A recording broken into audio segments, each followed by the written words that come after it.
kok gondo wis kok pikut.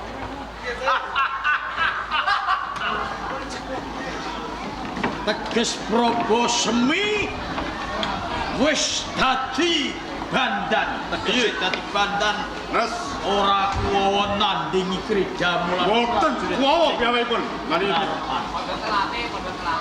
Temenggung Prabu Semi saiki kowe wis dadi bandan.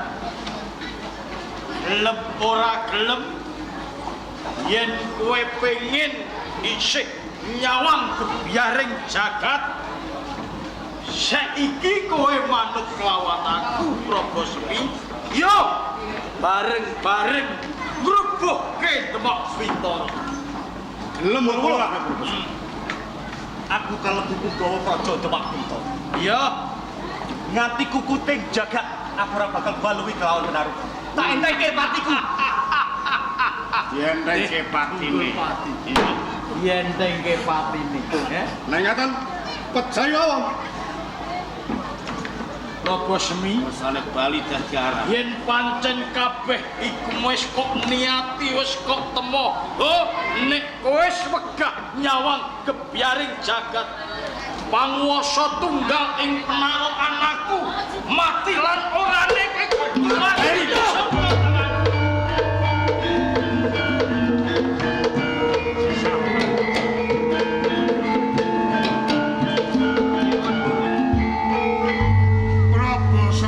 Satunggaling cara. nggih kula ngertos. Caraka niku boten kene dipun takoni. Nek dikopen ngriyaken wonten ing Demak Bintara kegiatan cilik. Prabu Semi dilebetaken wonten ing Nalabudha. Cil Loroke pajaran.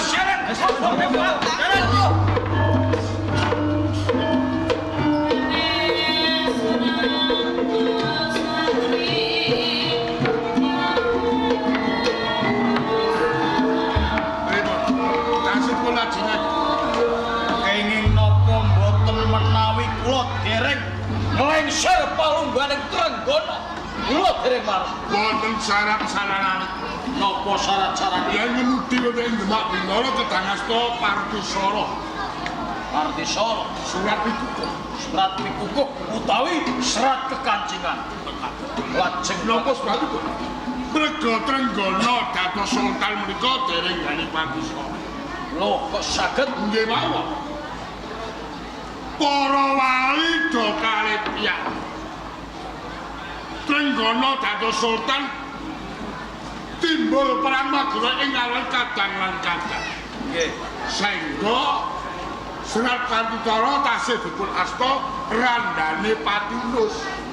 randane Patinus Mapanipun wonten ing Jepara. Ratu Semenanjung dipun dos pundi dipun colok. kula colongi lho sabane pripun Saru dinulu yen dengan nyalirani pribadi. Wadipati Rekna jengkar saking Gatraya dipirsani kawula yen kae Bupati Panu. lajeng sinten tiyang ingkang kula pitados nyolong Kimlanjung Lalu Brayogi kadang dalem Raden Manoki. niki sampean ketoke kurang titis yenipun milih niku kurang titis sinten to Warana tak upamake Warana ni bocah dereng ical pupuk rempuyangipun Warana niki wiridan ing Bejago. ngoten Ora beda karo panjenengan. Kenging dipercaya, kenging diperpitados. ngoten Cil Umapak ing kasatriyan tak wiji suwane Joko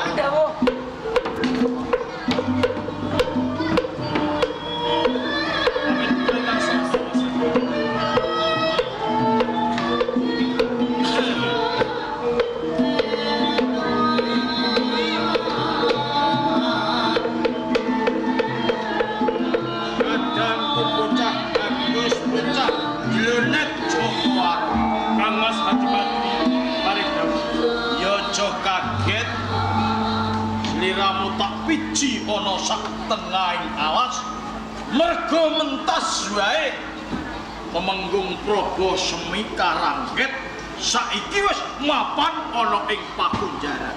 Kelamban Temenggung Prabu Semi menika panjenenganipun panjenengan lebetaken pakunjaran. iki mbacut kelkasing pun Kakang.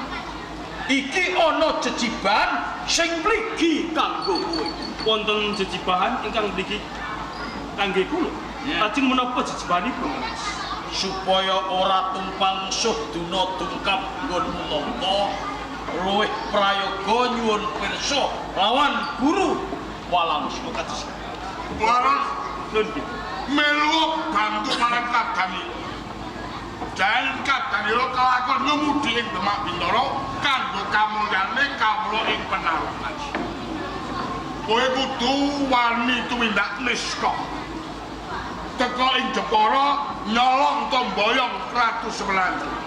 Siji gawe loro gawe yen Semenanjung kabyok ing penaruhan kanggo gaduhane kadangmu. Sampeyan kersa mboten rondo. Duh, rondo-rondo sing penting wonten ampekane. Kula kedah jumangkah wonten ing Pandhen Jepara nyolong Ratu Semenanjung. Iya. Jalaran ingkang beto serat Partisara menika Semenanjung. Ratu Semenanjung ning sadra jumange Jepara pamita adimu Candrawati Candrasari. Kula kedah teng Meja Agung langkung rumiyin Iya. pamit Adi Candrawati dan Candrasari. Jih. Kula kinten boten tupangsuk anggen kula nampi dawuhipun Bapak Resi Walangsusan dalah Kang Mas Haji Kalih Tinggi. Tindake ya. Saya menika nyuwun pamit tambahe pangestu. Ono tak tidak. Pinatur kondur penaruhan dene kadang kami kula batas karo. Derek akan cukup tidak.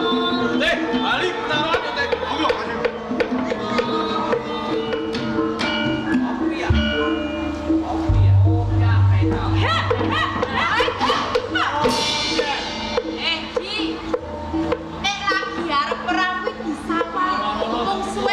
Sumarti apa durung?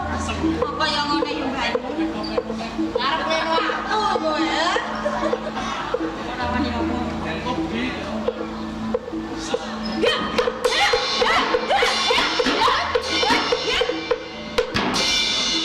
Piye Bayu? Wis mantep apa durung jotos aku? Nah, wis cukup loro wae. Esuk ditambahi meneh. Sing baku kuwi aku ora lali.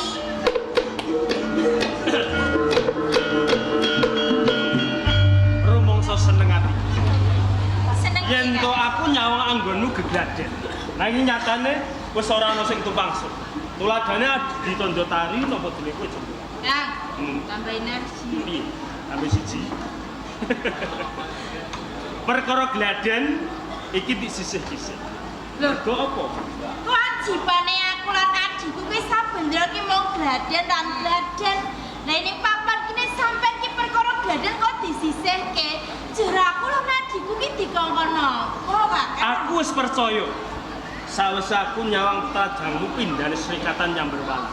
Upama mengkone ana wong lanang sing ganggu gawe kowe apa dene kowe, mesti bakal kewirangan. Aja kuwatir nek perkara.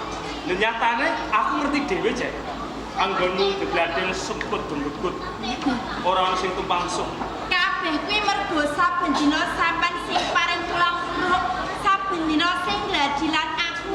Senajan to siji ping pindho ana klerune, ning nyatane sampean ya ora wegah. Kuwi dadeke aku lan adikku bisa wasis, Kakang. Wis dadi tanggung jawabku. Yen to aku mereng panggala entah marang kowe apa dene kowe. Mergo sing dadi siswa sing luwih tuwa iki aku. Upama mengko ana apa-apane, aku sing bakal nampa duka saka ngersane Bapak Resi Walangsung. Kula matur nuwun banget Kakang Joko Warono. Nanging saiki sampean kandha. Lah nek perkara gladi disisihke ning papan kene sampean ki teko jarep rembug bab apa? Tenane aku lagi wae nampa dawuh saya ngersane Bapak Resi Walangsung. Nampa dawuh saka Bapak. Supaya aku tumuju ana ing Jepara. Nanging perkara kuwi tak sisih-sisih.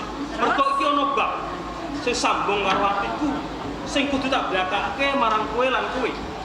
Tak kira kowe ora tumangsuk. Yen to mengkone aku kandha bloko jumbuh karo isin-isin atiku. Lah yen pancen iki bab ati, isen-isene atine sampeyan, ya saiki ndang kandha. Mama sampean isin kandha karo aku, ana kandha karo adikku. Lah ya padha wae kok Mbak Ayu. Wong wigatine aku karo sampeyan. Aku ki seneng karo wong wadon. Sing mapan ono ing jagung kene. Saka ngene wae. Suwe nggonku nyimpen rasa iki nganti aku wedi ape ngandhaki. Yen to aku mengko nembung tresno, iya yen ditampa upama ora, apa mengko ora lara atiku. Ini lho Kakang Jakawarana.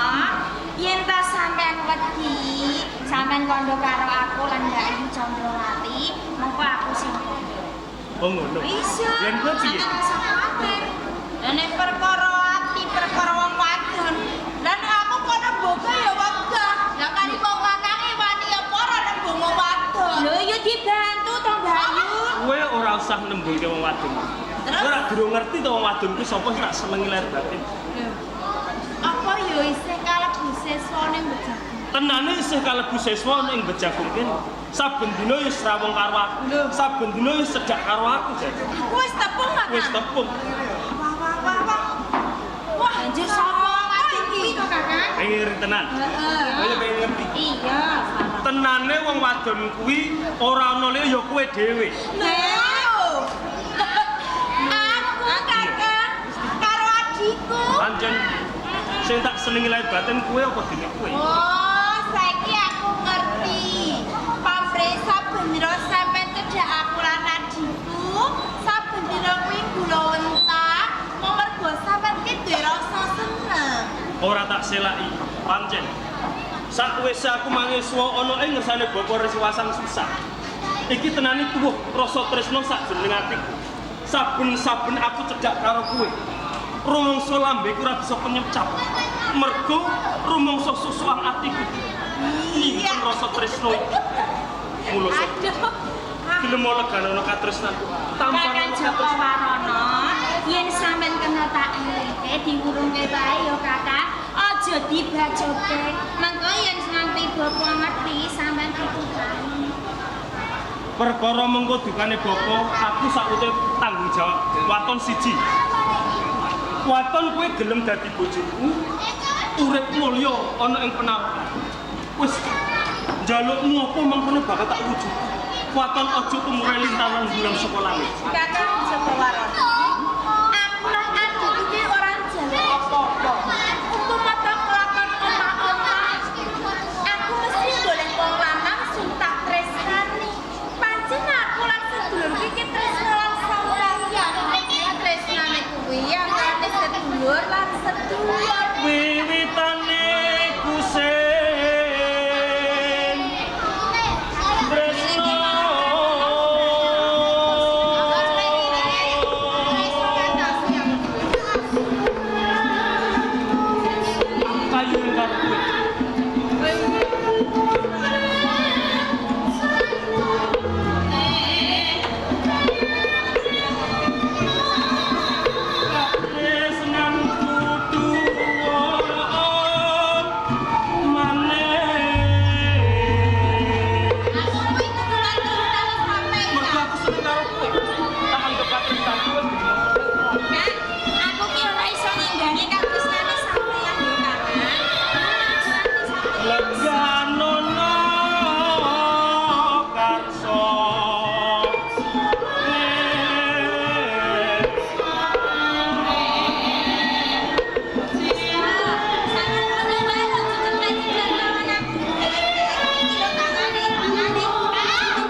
Bayu juga Karwati.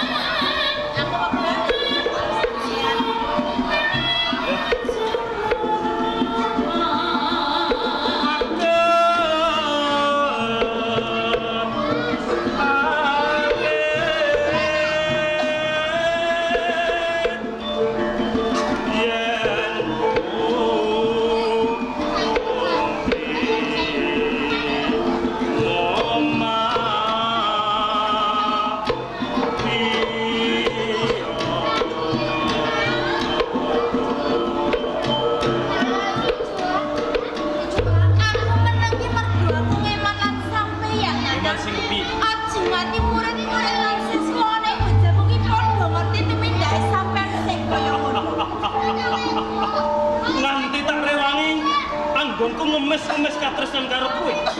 Bebasan kaya wong edan cinabuan, nanging nyatane opo? Kowe ora gelem nimbang katresnan. Apa yo kelakon mengko kowe karo gelut nang papan kene?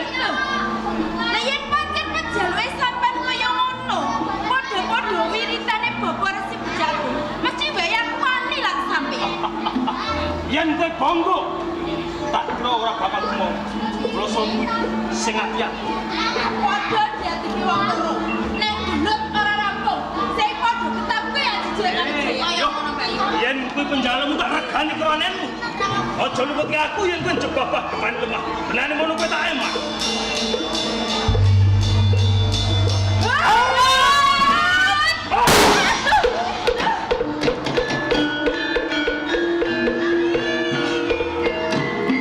Aku jane ra mentolo karo kowe. Nang kepiye meneh? Kowe sing bibik perkara mergo kowe ora gelem nampa katresan. Ayo, aja luputke aku. Tak oyak kowe tenan.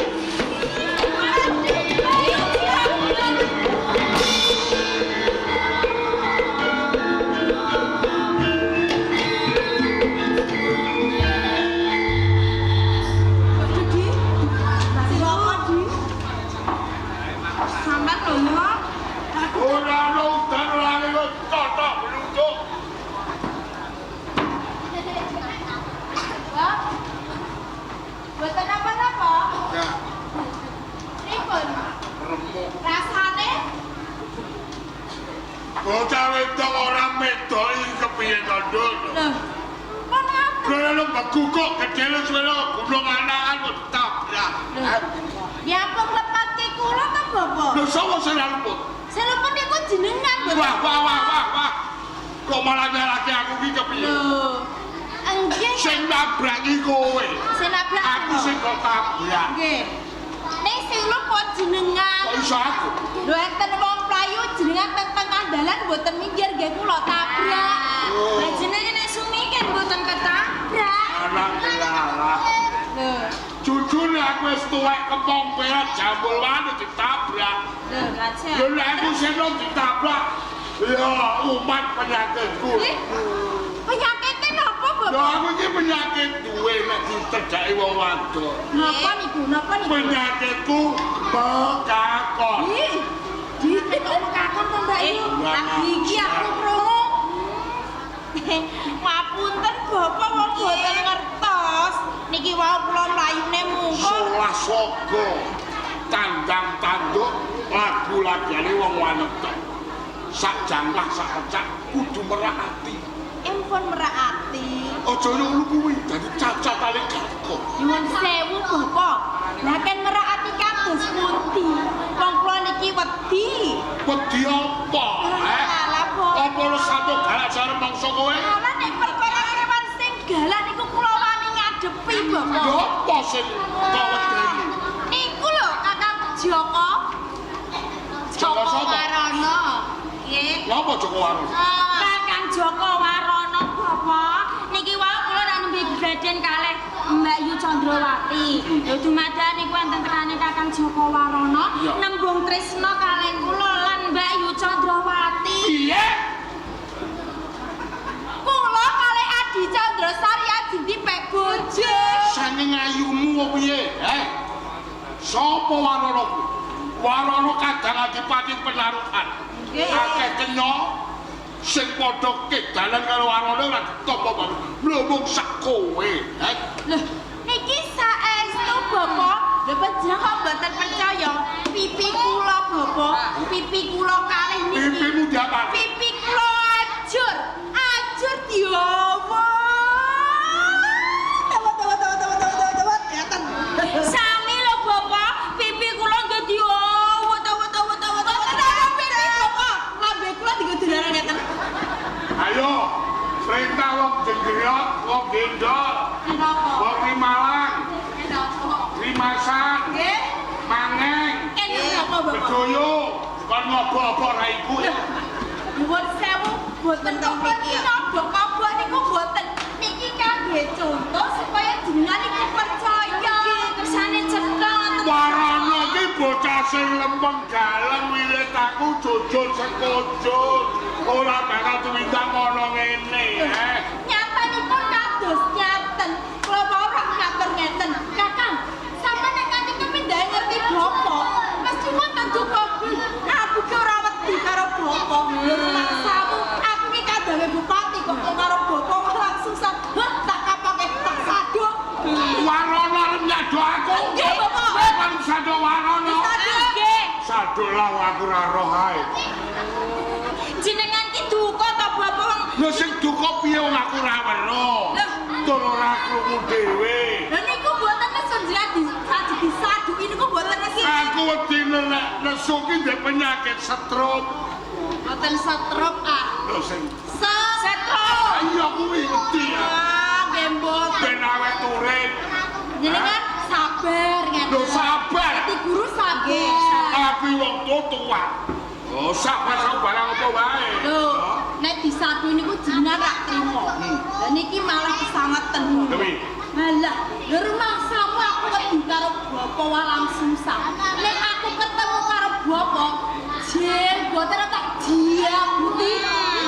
Brengos arep tak cukur.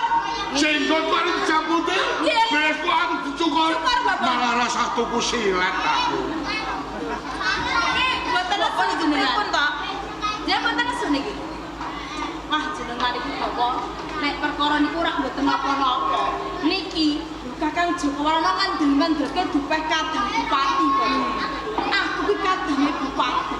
Nek Bapak rene walang susah kuwi mau ngadepi aku. Aku ora wedi. Kok nek Bapak resine kene, tak kalahke mergo Joko arep tak derbeki aku sing dadi panguwasa. Arep tagep paguran ing Bejagung. Nggih. Oh, aku nang kepos ya.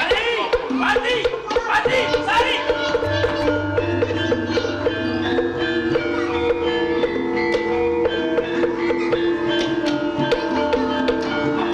Biar saka gegemaning kautaman Praja Slosarikan. Ora patut tinulak marang kabeh kelmudotan. Iki menapa jenengan niku juga Wis singlah saka tatanan ing Bejagung. lepas kula napa, Bapak? Kok kemit kok ide kok gendong kok botong kalmutan. Babar pisan kula mboten mangertosi, Bapak. Kayak manusia sing kadok paling kurang duga, ora ngerti dari dia. Napa kula lepas, Bapak? Ajeng lepas kula mau Ora ngerti, bisa. Bapak. Babar pisan kula mboten informasi. Ora nulisah. Inces, kok. Miturut kandhane. Anakmu to, Nggih, kula mau. Kula sing kandha Bapak. dadi cecok. Cetha, iku cetha, adi kula saksine Bapak. Dadi warna cecok. Adep paburon, Mambari. Ora kuwi. Mboten, Kaya ngono pi ulang. mboten, Bapak. Ora kok sale wae rasa wani. Ditepake. Bapak, kula niki seneng. Iki duka jatku nek kene iki. Pripun to, Bapak? Lho nek ana kanan iki sing kuat sapa? Yo tak rogok. Bapak.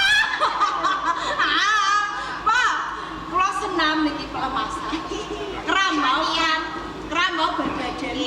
Depon aku seneng bocah wedok ngene iki. Ceploke wae mangono sak kiwa tengene. Pripun? Aku ora diarani tuwa-tuwane kapuk. Napa niku? Tuwa kapuk ki dhuwur mablok, ngisor isih ngamuk.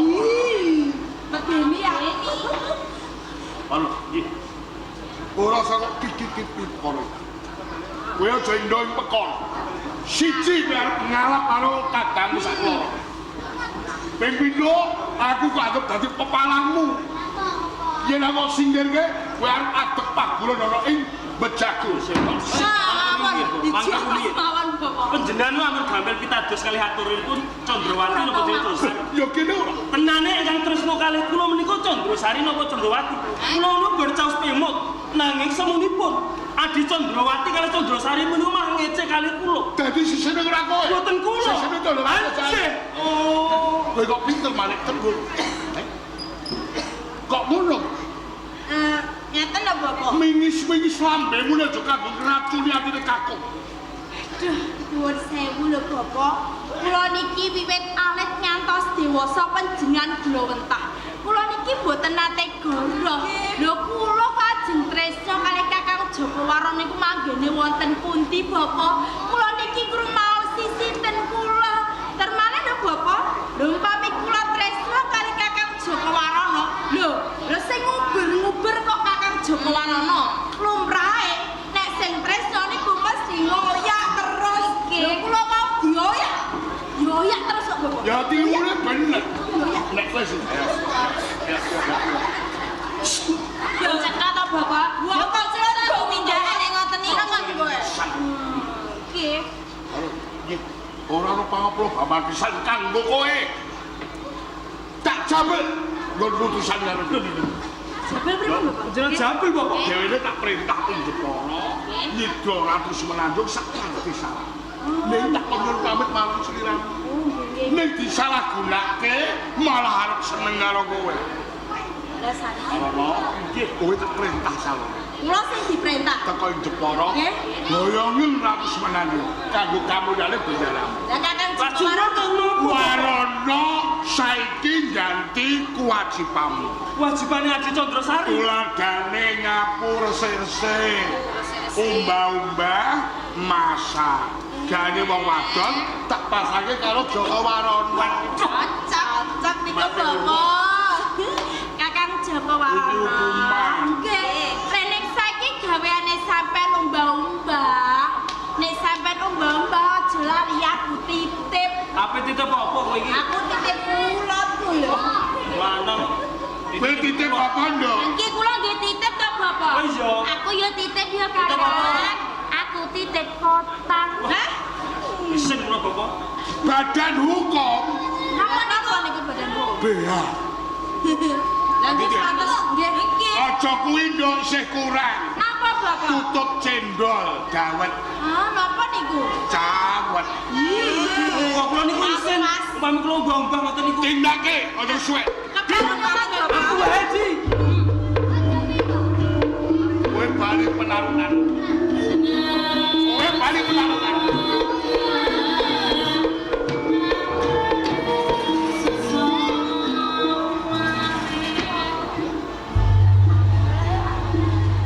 Aku dandan niki sing tak pameri dudu Kamas Sunan Hadirin. Nanging Yayi Karete. Apa ora krasa ya? Aku mungsu kangen kawon Yayi Karete.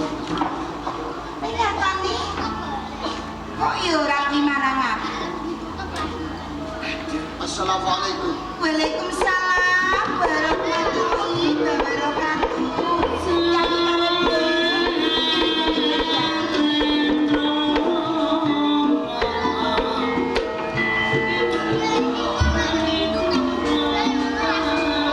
Yayi Karete, Mari pangandikan. janur gunung kadingaren. Sliramu tuwi marang pungkang mbok Yayi. Kenging mendopungan Lho nyatane kanggo kaliyan. Agung pangaksamanipun menawi sawetawis kula mboten nate tuwi kawijenanipun kanggo kaliyan. mergo teman-teman. Mboten kanggo. Bajir, Kathahipun pakaryan lan sebaneken kedah kula rampungan. jejiban apa teman-teman Yayi? Jejibahan nggih tepantenan. Lah, kuwi to sing dadekke pun kang mbok sujono Yayi Karete. Ngono ya ngono. Senajan to dak teman-tenan, aja kaliyan marang pun kang mbok Yayi Karete. Kanggo kaliyan. Mboten sak sumelang. Sinaosa wekdal menika kula sampun anggarwa Diajeng Ratu Kambang kakersakaken pinungkup putra mantu ing Demak Bintu. Nanging estunipun ingkang tansah gawang-gawang ing nitra kula menika namung kanggo kalini amat. Tenane Yai. Saestu.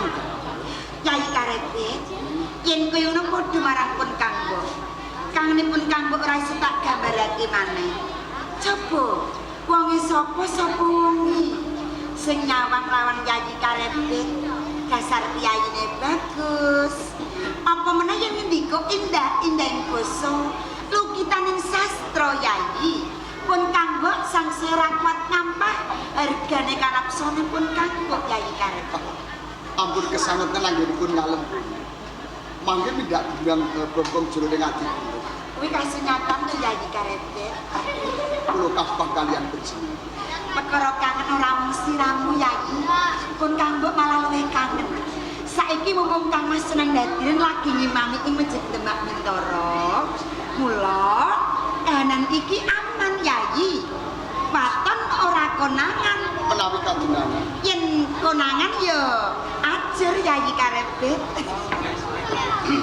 Remuk pokoke Yai. inten neng pon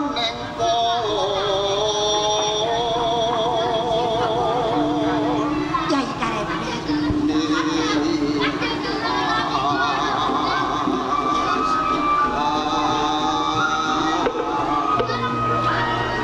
Sapisipun Kanggo ngimpi marang swara, bisa kula kakilan jantunipun.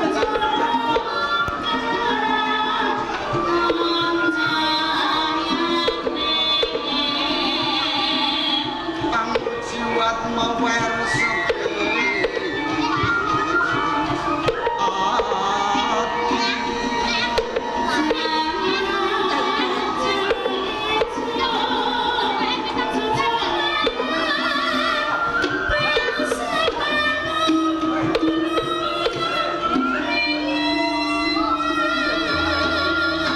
Saklumahe bumi sak reping langit, musiramu sing banget tak tresnani Yai Karetbit. rek mau ngembang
menawi ngaten monggo wonten ing lampah gundingan kami. Isik to.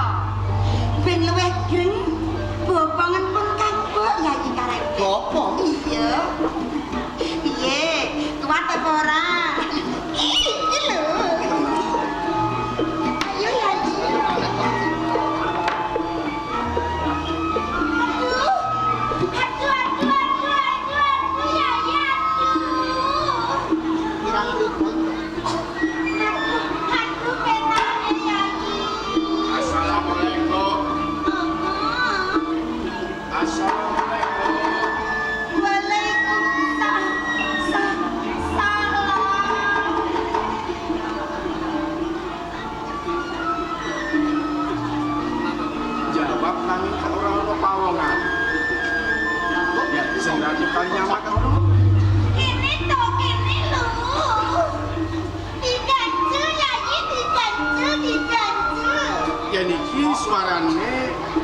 Kanjeng Ratu Kalinyamat. Nanging kok ana swara priya ora panglingan.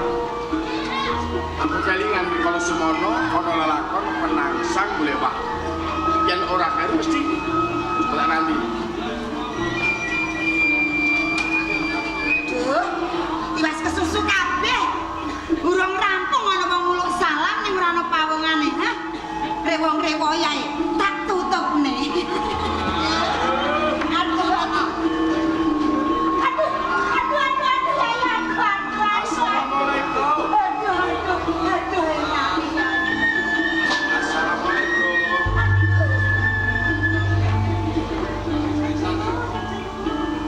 Kapok-kapok gone ganggu bojone asal. Iki lho.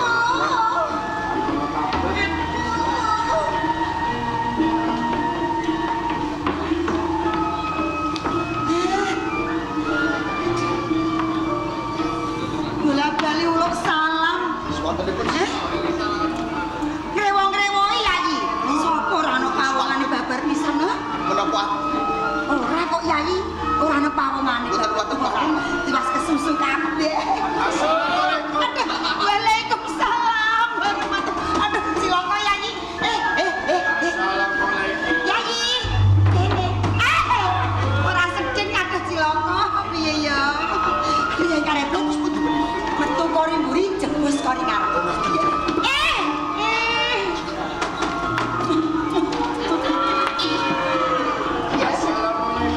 Waalaikumsalam warahmatullahi wabarakatuh.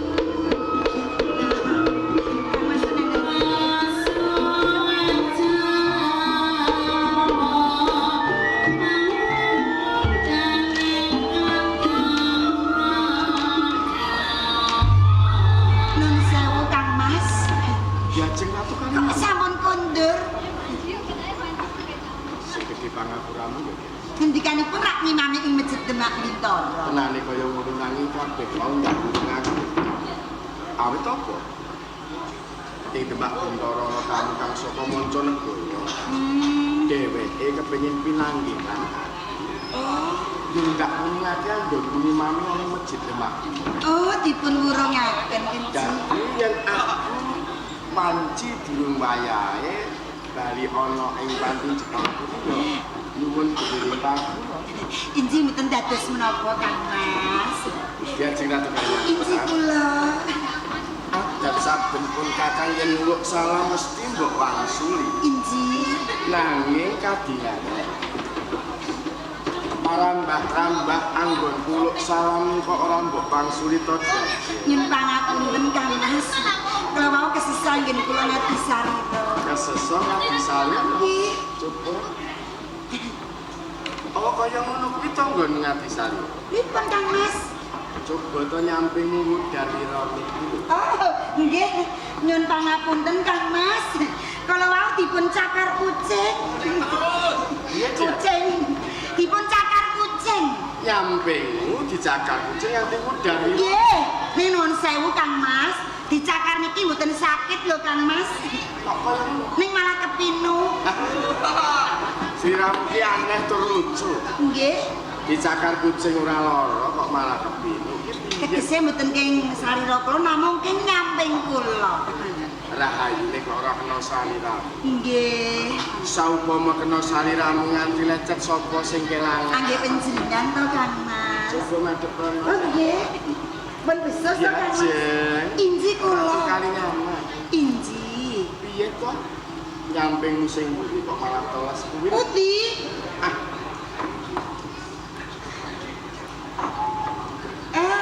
Nun sewu. Kalau wau unjukan susu utah. Ngutahi nyamping kula. Mula pliket-pliket. Unjukan susu utah. Nggih. Unjukan susu. Ya kenapa? Dipun sampluk kucing Kang Mas. Kucing meneh. Nggih. Kucing bangetan kowe kok. Ngeten kucing. Unjukan susu ke kok ya nganti ngutahi jaket. Nggih Kang Mas, nyuwun pangapunten. Ya Jeng Ratu Kalinyamat. Sepisan iki siramu ndak ngapura. Sesuk sok ben lan sak teruse aja mbok baleni ya. Nyun pangapunten mboten badhe kula. Awit sliramu lan aku ning panti Jepara kene iki sinudarsana sing tegese menehi contoh ya. Ben tinulado dening santri lan patan. Assalamualaikum. Waalaikumsalam. Warahmatullahi wabarakatuh.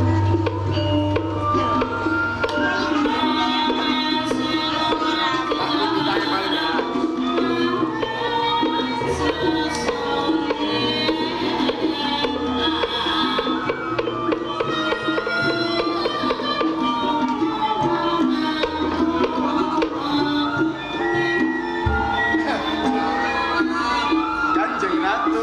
Panci kula Kang Mas. Tamune kakung apa? Tamunipun kakung.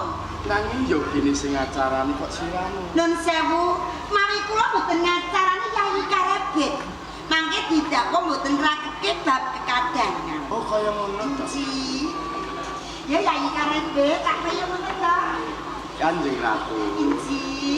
Inci Kang Mas, kene-kene Yayi.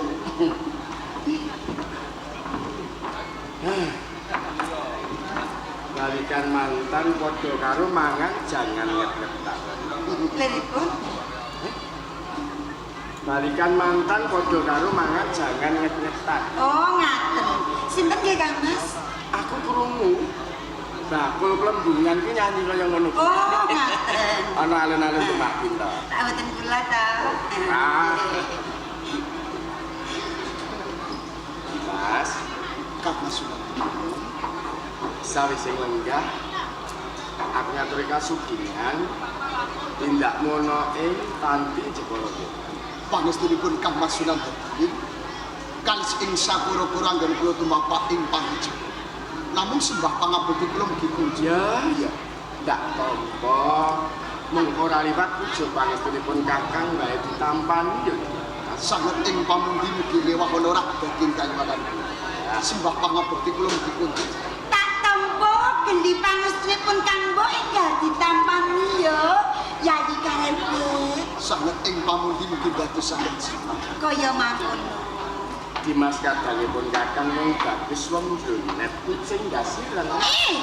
Kang Mas. Ya jeneng Menika Yayi Karebet kok dadak Yayi kucing ndasireng. aku mau ngucap piye, Dik? Dimas wong bagus wong jronet kucing ndasireng. Aku kaya ngono. Nggih. Sing gedhe pangapuramu ya wonten menapa? Lagi wae aku lan Kang Mbok muratikan nyaman. Rembug perkara kucing. Lho. Ing Panti Jepara saiki kok akeh kucing. Nyampinge Mbak Yumu kae dicakar nganti wudar wirane. Susu sing bakal ndak ombe uga disampluk dening kucing kenani nyampinge Mbak Yumu. Kucing ing Panti Jepara kan iya. Aku kok gumun banget. Sing nakal-nakal Yayi. Ya, wis. Ora perlu dirembuk wong kucing. Ya mung ngene iki. Ora kok ateges aku ki tambuk lan sliramu ora. Adat saben sliramu yang tindak ana ing Panti Jepara kene mesti ngasta oleh. Nanging iki kok kadingaren ora ngasta ya, Dia. Mboten sah sumelah. Tertamtu kula mboten badhe suka. Estunipun saking Demak Bintoro, kula nggih beto oleh-oleh. Dadi ki mau ngasta to? Beto. Dewas betul. Halo Dia. Banjur apa oleh-oleh Yayi? Kula beto oleh-oleh wontenipun pelem. Hah? Pelem aduh nun sewu Kang Mas. Iya. Pelem menika rak kareman kula. Ya to. Yayi Karebet. Banjur oleh-oleh pelem apa Yayi? Pelem golek. Pelem golek sing wujude gedhi, dawa bendol ngisor. Aduh, nak didahar, mak nyus ning awak rasane sumyuh kok jos gandos rewo-rewo. Beda karo pelem ing Panti Jepara Yayi. Menawi pelem ing Panti Jepara kan Yen pelem ing Panti Jepara wis cilik, bungki dipangan semut. Apa meneh kok dahar, nyawange wegah. ing Panti Jepara. Iya Yayi. Ning pelem ing Demak Bintara. Gwedi dawu bendel ngisor. Iya. Nak didar mek nyus. Dimas Karebe. Iku lho. Gumun setahun jembleng sakren. Bedane kok adoh banget ya. Pelem Panti Jepara lan pelem ing Demak Bintara. Yen pelem ing Demak Bintara kae wujude Cilik Demak. Gwedi dawu bendel ngisor. Nak didar mek nyus. nanging yen pelem ing Panti Jepara Cilik bungkik dipangan semut. Apa meneh kok dahar nyawange wegah. Dimas Karebe. Nggih kula. Iki lho sebabe apa ya? Mbok menawi kirang rabukipun. Kirang rabuk. Kurang rabuk. Apa kaya ngono ya, Dik? Nggih menawi Kang Mas mboten nate penyen rabuk kok ya. Kula cilik. Dia jalan kali amat. Sing gedhe pangapuramu ya. Yen aku kurang migantekake pelem ing Panti Jepara. Mboten dados menapa Kang Mas. Nggih mboten kata lumpen. Yai Karepet kula suguhi jeruk. Sing jeruk Kang Mas, sing wujude gwedhi, liningane kandel-kandel. Nak didar ning awak sumyong, dar pisan mesti tanduk. Kula pancen remen jerukipun kanggo kaliyan. Jeruk ing Panti Jepara. Lah, tegese jeruk keprok ing Panti Jepara Kang Mas, kok jeruke kanggo lho ya. Tertamtu suger sanget bener. Dimas Karebe. Nggih. Tenan. Sliramu remen dahar jeruk ing Panti Saestu kula sedaya. Dimas, yen pancen kaya ngono kuwi lho. Bedolen sakwiting aku lilolan. Kang Mas, Ya, Cing. ngoten kok dadak dipun lucu lho, Ci. Kok dhisik to, sing mbok karepake? Lah kok bedol sawite? Lho, lak kliru ta? Lah nyatanipun Sing ndak karepake wit jeruk kae dicangkok. Yen wis kaya ngono njuk diboyong ana ing Demak Bintara. Ditandur ning kono sapa ngerti mengko ngrembaka lan rembuyung godhonge. oh ngaten. Gedhe wae. Oh, Dadi Dimas Karebe ora perlu ana ing Panti Jepara, cukup ing Demak Bintara dan jeruk lah. Menika langkung prayogi lho. Ngono wae kok iya. Ayo, dan ngira apa-apa to Kang Mas ning Panti Jepara kok ya. Iya, ini ora- Iya, iki dicenak. Nyamping kuwi lho. Oh nggih, udar terus. Benten ah. Kadange kok ya udan wae. Alah wis arep niku. Damar mancung cirumpet Dimas. Gojek sawetara kanggo tamba kangen. Awit suwe sliramu aku lan Mbak Yungu. Ratu Kalinyamat ora kepangi. Longko lamun sliramu tindak ana ing Panti Jepara kene yen ora ana kawigane. Yen entuk coba kita kangen. Pigatine apa Dimas? Estunipun kula nampi dawuh saking ngersanipun Romoso. Supados tuwi kawijinganipun Ratu Semenanjung, Kang Mas Sunan Hadirin, Kang Mbok Kalinyamat lan keluarga ing Panti Jepara. Bagas waras kok Yai Karepet. Wilujeng selamat. Kaya mangkono. Ratu Semenanjung kados Uga Bagas waras kalas ing Sambikala. Rak ngaten sih Kang Mas. Rasane atimu. menika panjenengan dipun gadang Rama Sultan lan Wegah ing Demak Bintara. Menawi tertamtu kahananipun kados ngaten, wekdal menika kula badhe wangsul ing Demak Bintara, caos atur kunjuk ngersanipun Rama Sultan. Engko dhisik Kesusu wae lho Yai Karepet. kok kaya ditundung wae. Lah kados pundi? Dimas Karebe. Yen ana dangane penggalih. Mbok iya, wong suwe ora tau ketemu. Ngipeng ana ing Panti Jepara sawetara ayo kenal. Menapa dipun keparingan Cilike seminggu, gedene sak wulan. Ora apa-apa. Kang Mas. boten nyi Tombo kangen. ngantos sak wulan Nginep ora apa-apa suwe. Wong aku ki ana ing Demak terus. matur sewu sembah nuwun Kang Mas. Mangke menawi sampun wonten kalodhangan wekdal, tertamtu kula badhe nyepeng wonten ing Panti Jepara. Tenan. Tenang ya Yai Karepet. Nginep lho. Nggih. Aja nilai janji lho. Dan kepareng kula nyuwun pamit tampih pangesti. Ya ya ya. Assalamualaikum. Waalaikumsalam warahmatullahi wabarakatuh.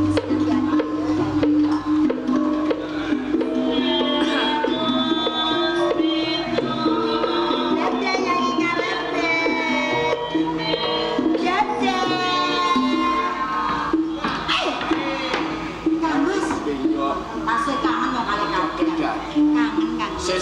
tumben lan sak terusé bisa ketemu. Oh, ngaten. Ngesake bar.